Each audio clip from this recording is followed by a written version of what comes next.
एक ऐसे इंसान की कहानी जिसने अपना सारा जीवन लोगों की और समाज की सेवा में लगा दिया। ये कहानी है रियल लाइफ मुन्ना भाई MBBS की। Hollywood simplified presents Patch Adams. Movie की शुरुआत में हम हमारे मूवी के मेन कैरेक्टर हंटर एडम्स को देखते हैं, जो बोल रहा होता है कि वो बहुत ही डिप्रेस्ड है। उसे अपनी जिंदगी जीने का रास्ता और कारण समझ नहीं आ रहा है और वो अपने आप को एक पागल खाने में एडमिट करवा लेता है क्योंकि उसे सुसाइड करने का ख्याल आ रहा होता है। वहाँ का स्टाफ हंटर को उसके कमरे में बंद कर देता है और हंटर का जो रूममेट जिसका नाम रूडी होता है उसे गिलहरियों मतलब स्क्वेरल्स से डर लगता है और बहुत ही घबराता रहता है हमेशा। हंटर एक साइकेट्रिस्ट से बात कर रहा होता है कि उसके पापा आर्मी में थे और जब वो 9 साल का था तब उसके पापा मर गए थे। वो और भी काफी कुछ बताता है डॉक्टर्स को, लेकिन उसका डॉक्टर का ध्यान ज्यादा नहीं होता। अब हंटर अपने साथ वाले मरीजों के साथ और ज्यादा समय बिताता है और कुछ नया सीखता है। हंटर एक मरीज के रूम में जाता है जो एक अमीर मैथमेटिशियन साइंटिस्ट होता है जिसका नाम आर्थर होता है और वो अपनी मर्जी से पागल खाने में रह रहा होता है और उसका कप जो लीक हो रहा होता है उस पर हंटर टेप लगाकर उसे ठीक कर देता है। तभी से वो साइंटिस्ट हंटर को पैच नाम से बुलाना शुरू कर देता है। हंटर को भी ये नाम काफी पसंद आता है। रात को हंटर के रूममेट को वॉशरूम जाना होता है, लेकिन उसे स्क्वेरल से डर लग रहा होता है। एडम उसका डर मिटाने के लिए उन स्क्वेरल्स को गोली मारने का ड्रामा करता है और वो दोनों ऐसा ही कर रहे होते हैं और इसी तरह खेलते खेलते वो रूडी की मदद करता है उसे वॉशरूम पहुंचाने में। और यहाँ हंटर को अपनी जिंदगी का मकसद समझ आता है। वो अपने साइकेट्रिस्ट के पास जाता है और कहता है कि वो लोगों की मदद करना चाहता है और उनकी बातें सुनना चाहता है और वो यही करेगा। अब 2 साल बाद वो वर्जीनिया मेडिकल यूनिवर्सिटी में एडमिशन ले लेता है। वहाँ उसका रूममेट मिच नाम का एक जीनियस लड़का होता है। क्लास में उसे एक लड़की मिलती है जिसका नाम कैरिन फिशर होता है और वो हंटर को कहती है कि उसे किसी से दोस्ती करने में कोई इंटरेस्ट नहीं है और वो वहाँ पर सिर्फ पढ़ाई करने के लिए आई है। तभी हंटर की दोस्ती एक लड़के से होती है जिसका नाम ट्रूमैन शिफ है। वो दोनों खाना खाने जाते हैं जहाँ हंटर उसे अपने डॉक्टर बनने की वजह बताता है। फिर वो दोनों सोचते हैं कि हम इसी तरह लोगों पर एक्सपेरिमेंट करते हैं और उनको खुश करने का रिस्पॉन्स टाइम नोट करते हैं। वो दोनों एक सेमिनार में जाते हैं और वहाँ पैच एडम्स को एक व्हाइट कोट मिलता है। पैच को लगता है कि अब वो 3rd ईयर का स्टूडेंट जैसा लग रहा है जबकि वो है 1st ईयर में। उस कॉलेज का एक रूल होता है और वो ये है कि 1st ईयर के स्टूडेंट्स को पेशेंट से मिलना अलाउड नहीं होता। सिर्फ 3rd ईयर में ही स्टूडेंट्स पेशेंट से मिल सकते हैं। पैच और ट्रूमैन व्हाइट कोट पहनकर 3rd ईयर स्टूडेंट्स के साथ हॉस्पिटल में जाते हैं और पेशेंट्स को मिलना चाहते हैं। वहाँ से ट्रूमैन चला जाता है और पैच नर्सेस से बात करता है। उसे ये समझ आता है कि नर्सेस डॉक्टर्स को पसंद नहीं करती हैं क्योंकि उनको लगता है कि डॉक्टर्स में बहुत ज्यादा घमंड है। पैच छुपके से एक बच्चों के रूम में चला जाता है और बहुत सारे बीमार बच्चे देखकर वो उन बच्चों को हंसाने के लिए जोकर वाली हरकतें करता है जिससे बच्चे बहुत ही खुश हो जाते हैं। पैच को उसका प्रोफेसर पकड़ लेता है और कहता है कि पैच 1st ईयर में है और 3rd ईयर से पहले वो पेशेंट से नहीं मिल सकता। वहाँ के स्टूडेंट्स स्टडी ग्रुप बनाकर पढ़ाई करते हैं और पैच को स्टडी ग्रुप में उसका रूममेट मिच, उसका फ्रेंड ट्रूमैन और कैरिन भी होते हैं। अगले सीन में हम देखते हैं कि पैच कैंसर पेशेंट बच्चों के साथ टाइम बिताता है, कैरिन के साथ मजाक करता है और भी ज्यादा टाइम बिताता है सबको खुश करने में, खास कर उन कैंसर पीड़ित बच्चों के साथ। एग्जाम के रिजल्ट आते हैं। कैरिन के 79% मार्क्स आए होते हैं और पैच के 98%। अब कैरिन थोड़ा और सीरियसली बातें सुनने लग जाती है पैच की और पैच उसे भी अपने और ट्रूमैन के साथ एक बुजुर्ग पेशेंट की आखिरी इच्छा पूरी करने के लिए मना लेता है और इससे कैरिन को बहुत ही अच्छा महसूस होता है। वहाँ वो लोग एक और पेशेंट से मिलते हैं जिनका नाम एगी कैनेडी होता है और वो कहती है कि उसका सपना है कि वो एक दिन एक नूडल्स के पूल में नहाना चाहती है। अब वो तीनों वहाँ से चले जाते हैं और पैच कैरिन को बोलता है कि कैरिन उसे बहुत ही अच्छे लगने लग गई है। अगले सीन में पैच रूम नंबर 305 में जाता है और उस रूम का पेशेंट बिल होता है जो हर एक से बदतमीजी से बात करता है और वो पैच को बहुत रूडली बात करके वहाँ से भगा देता है। उसके बाद पैच किसी और बच्चे को हंसा रहा होता है जहाँ उस कॉलेज का डीन डॉक्टर वेलकॉट आ जाते हैं और डीन बोलता है कि पैच के फ्रेंड्स बोलते हैं कि पैच चीटिंग कर एग्जाम्स में 98% मार्क्स लेकर आया है। पैच अपने रूममेट मिच को बोलता है कि मुझे पता है कि तुमने ही डीन वेलकॉट को बोला है कि मैं चीटिंग करता हूँ, और वो समझ जाता है कि मिच जेलस है कि पैच के नंबर उससे भी ज्यादा आए हैं। पैच का फ्रेंड ट्रूमैन पैच को सलाह देता है कि उसे हॉस्पिटल के रूल्स को फॉलो करना चाहिए और उसके बाद पैच एक एंजल की कॉस्ट्यूम पहनकर रूम 305 के पेशेंट बिल के पास जाता है और समझाता है कि मौत कोई बुरी चीज नहीं है, और उसकी बातों से बिल भी पिघल जाता है और हंसने लगता है और उनकी दोस्ती हो जाती है। ये देखकर वहाँ की सारी नर्सेस हैरान हो जाती हैं। डीन वेलकॉट पैच की जिम्मेदारी लगाता है कि उसे गायनेकोलॉजिस्ट मतलब लेडीज के डॉक्टर्स का स्वागत करना होगा जो उनके कॉलेज में किसी सेमिनार के लिए आ रहे होते हैं। जब डीन उन सब गायनेकोलॉजिस्ट को लेकर कॉलेज पहुंचता है तो वो देखता है कि पैच ने हॉस्पिटल का एंट्री गेट ऐसा बनाया होता है जैसे एक लड़की अपने टांगे खोलकर लेटी हो। डीन पैच को अपने रूम में बुलाता है और उसे कहता है कि अब वो कॉलेज छोड़कर चला जाए।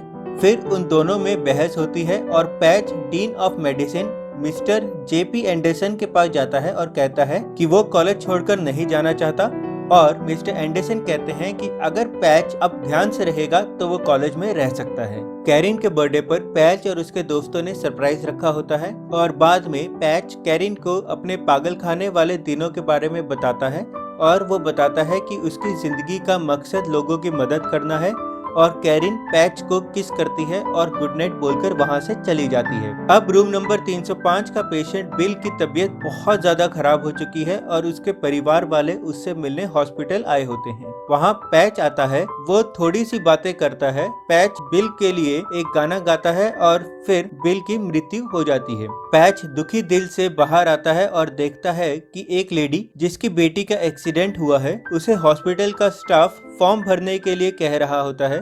अब पैच को आइडिया आता है कि उसे अपना एक नया हॉस्पिटल खोलना चाहिए जो फ्री हो सबके लिए, जहां वो प्यार से सबके साथ मिलकर एक दूसरे की मदद करेगा। एक ऐसा हॉस्पिटल जहां सब लोग एक समान होंगे, पर कैरिन इस आइडिया में शामिल होने से मना कर देती है। अब पैच और उसके सभी साथी 3rd ईयर के स्टूडेंट्स हो गए हैं और अब वो पेशेंट्स के पास भी जा सकते हैं। पैच कैरिन को एक जगह लेकर आता है जहां वो अपना फ्री हॉस्पिटल खोलना चाहता है।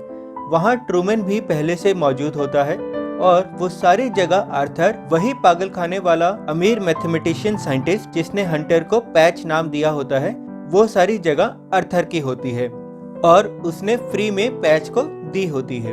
कैरिन भी पैच के साथ मिल जाती है और वो सब मिलकर उस पुरानी बिल्डिंग की मरम्मत करते हैं, वहाँ फ्री में लोगों का इलाज करते हैं। अब उनके हॉस्पिटल में काफी भीड़ रहने लग जाती है। तभी वहाँ लैरी नाम का एक लड़का आता है जो मेंटली रूप से बहुत ठीक नहीं होता है। कैरिन पैच को बोलती है कि मुझे ये लड़का ठीक नहीं लगता है, लेकिन पैच कहता है कि कोई बात नहीं है, लैरी को भी हम ठीक कर देंगे। रात को कैरिन और पैच अकेले में बात करते हैं और कैरिन पैच की तारीफ करती है और यहाँ हमें पता लगता है कि कैरिन का बचपन में शारीरिक शोषण हुआ था और उसे लगता है कि काश वो एक कैटरपिलर होती तो वो बाद में एक सुंदर सी बटरफ्लाई बन जाती और अपने पास्ट को पीछे ही छोड़ देती, मतलब वो अपनी पिछली जिंदगी को भूल जाना चाहती है। फिर कैरिन और पैच में केस होती है और कैरिन पैच को आई लव यू बोलती है। सुबह ट्रूमैन बोलता है कि उनके पास मेडिकल सप्लाईज यानी कि दवाइयाँ वगैरह खत्म हो गई हैं और फिर पैच और ट्रूमैन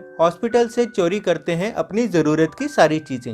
रात को उस फ्री हॉस्पिटल में फोन आता है लैरी का और कैरिन उस फोन को सुन लेती है। लैरी कहता है कि मुझे मदद की जरूरत है और कोई भी है तो प्लीज मेरे घर आ जाओ और मुझे मदद चाहिए। तो कैरिन लैरी की मदद करने के लिए उसके घर जाती है। अगले सीन में ट्रूमैन पैच को बोलता है कि डीन एंडरसन ने उसे बुलाया है और यहाँ पैच को पता लगता है कि उसकी फ्रेंड कैरिन को लैरी ने मार दिया है। अब कैरिन के फ्यूनरल पर बहुत सारे लोग आते हैं और जब वो सब लोग चले जाते हैं तब पैच अकेले में कैरिन को आई एम सॉरी बोलता है। अब पैच बिल्कुल ही टूट चुका होता है और वो अपने फ्री हॉस्पिटल से भी सब कुछ छोड़कर जा रहा होता है और ट्रूमैन उसे रोकने की कोशिश करता है। ट्रूमैन पैच को सभी पेशेंट्स की दुहाई देता है पर पैच नहीं मानता और चला जाता है। पैच हॉस्पिटल से अपना सामान ले रहा होता है और वहाँ उसका रूममेट मिच आता है और कहता है कि उसने पूरी कोशिश कर ली है लेकिन मिसेस एगी कैनेडी खाना नहीं खा रही है और उसके लिए उसे पैच एडम्स की मदद चाहिए क्योंकि पैच एडम्स लोगों के दिल की बातें समझ जाता है। लेकिन पैच वहाँ से चला जाता है। पैच अब बहुत ही डिप्रेस्ड है और सुसाइड करने का डिसाइड करता है। वो एक चट्टान के एंड पर खड़ा होता है और तभी उसे एक बटरफ्लाई दिखाई देती है। वो उस बटरफ्लाई को कैरिन समझता है और समझता है कि कैरिन जहाँ पर भी है बहुत ही खुश है। फिर पैच हॉस्पिटल जाता है और मिच को बोलता है कि वो मिसेस एगी कैनेडी की मदद करेगा।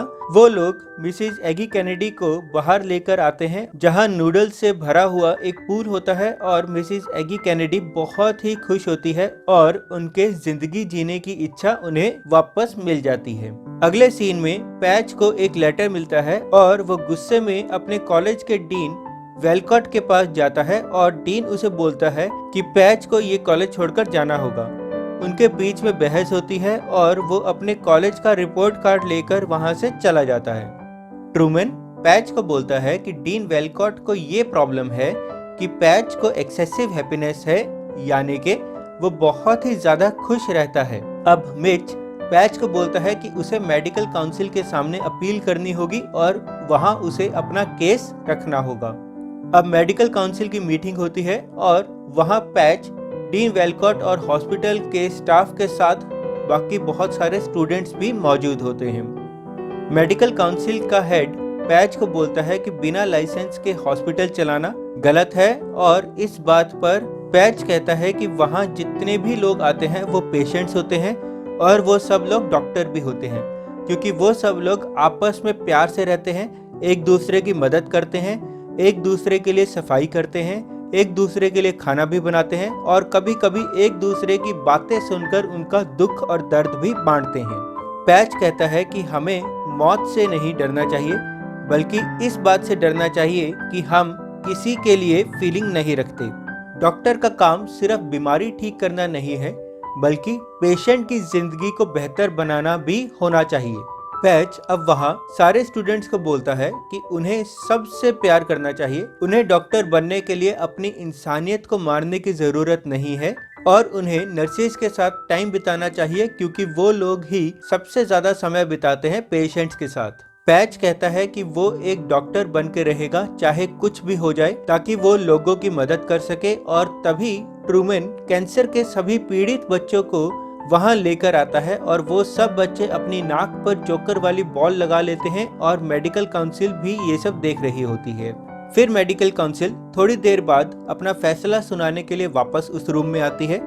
वो कहते हैं कि वो पैच की सभी बातों से सहमति नहीं रखते लेकिन क्योंकि पैच पेशेंट्स की जिंदगी बेहतर बनाना चाहता है और क्योंकि पैच अपनी क्लास का टॉपर होता है तो वो फैसला लेते हैं कि पैच को डॉक्टर बनने से कोई नहीं रोक सकता और वो कॉलेज से बाहर नहीं निकाला जाएगा। और अब मेडिकल काउंसिल वहाँ डीन वेलकॉट को बोलते हैं कि उसे भी थोड़ा सा खुश रहना चाहिए। अब कॉन्वोकेशन का दिन होता है, मतलब वो दिन जब सब स्टूडेंट्स को उनका मेडिकल डिग्री और लाइसेंस मिलता है। लेकिन पैच उस दिन भी ऐसे कपड़े पहनकर जाता है कि सब लोग हंसने के लिए मजबूर हो जाते हैं और यहीं पर मूवी खत्म हो जाती है।